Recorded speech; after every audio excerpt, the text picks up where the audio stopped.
Colombia-native Karol G is a best-selling, chart-topping, and award-winning reggaeton artist known for her pop and dance-oriented R&B hits. Her many collaborations with big-name artists like Bad Bunny, Balvin, and her ex Anuel AA have regularly placed her inside the top 100 on the Billboard, while her accompanying music videos have set her career on fire by collecting hundreds of millions of views.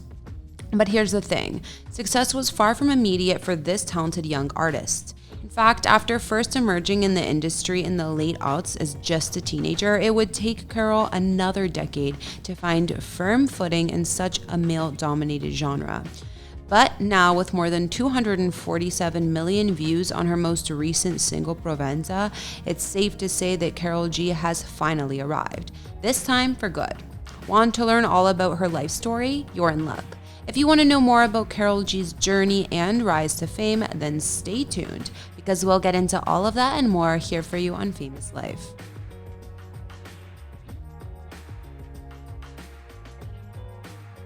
Carolina Geraldo Navarro was born in Medellin, Colombia on Valentine's Day in 1991.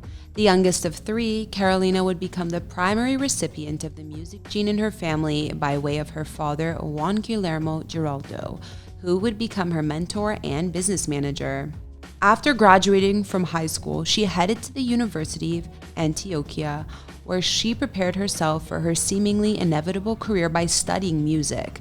For years, this aspiring singer kicked off her days with 3 hours of intensive voice lessons, most of which typically started no later than 5 a.m. This tireless work ethic is something the artist associates with her Latino heritage, as she would later tell People magazine. As a Latina, I think all the Latinos, we just have something in the inside that makes us really hard workers. We look for the opportunity in places there's no opportunity.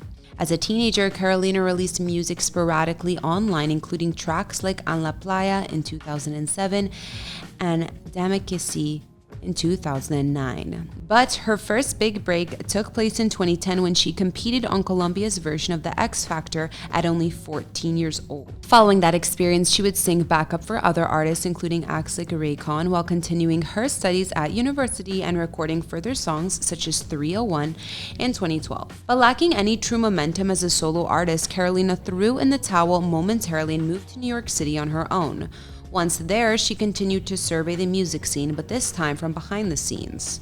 After taking a business course in music, she met with the folks over at Universal Records, but they too declined to sign her out of fear that the woman would not be successful in the world of reggaeton. After a few years spent in NYC, she finally returned home to Colombia, ready to give it another go as an independent artist.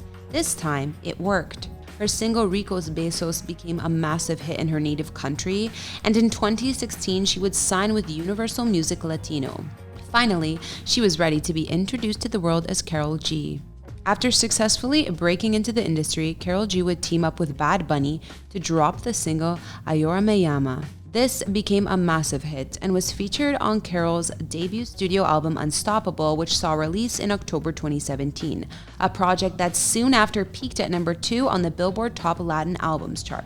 Karol would return only a few months later with the saucy singles Mi Cama and Punto G, the former of which won her the award for Best Song of the Year at the Premio ASCAP ceremony in 2019, while also earning her 3 nominations at the Billboard Latin Awards. Then, in April 2020, Karol teamed up with Anuel AA to release their single Follow, which was recorded while the two were romantically involved in quarantining with one another in Miami during the pandemic.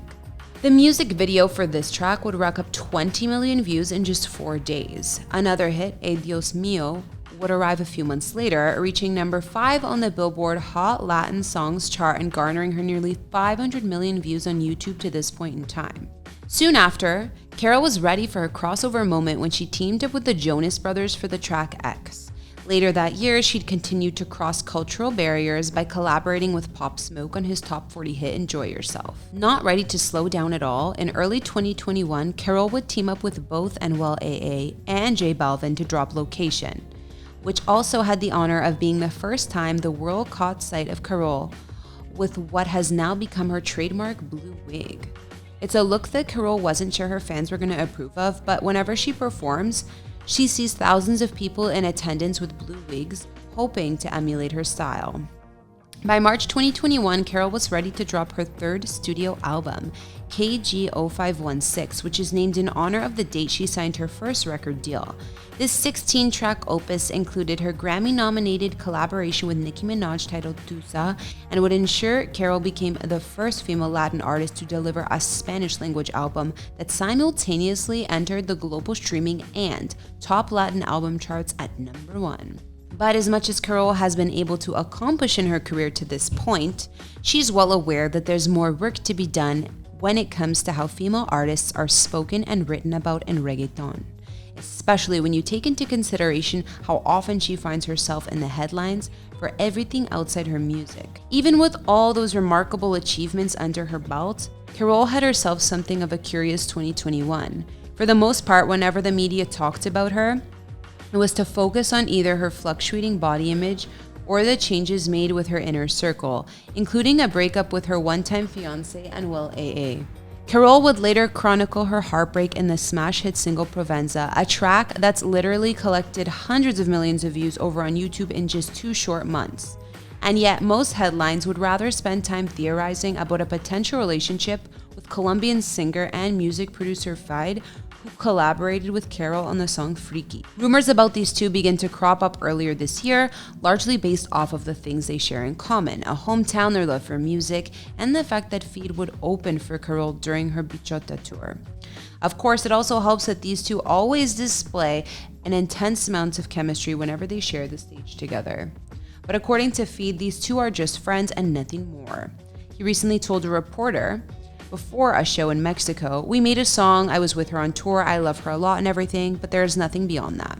And something tells me that Karol G is far too busy herself to be worrying about a relationship right now.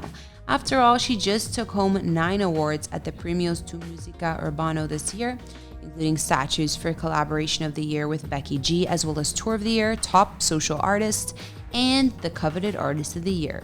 Next up, prepare for Karol G to invade your television sets when she pops up in the Netflix-produced series Griselda alongside Sofia Vergara.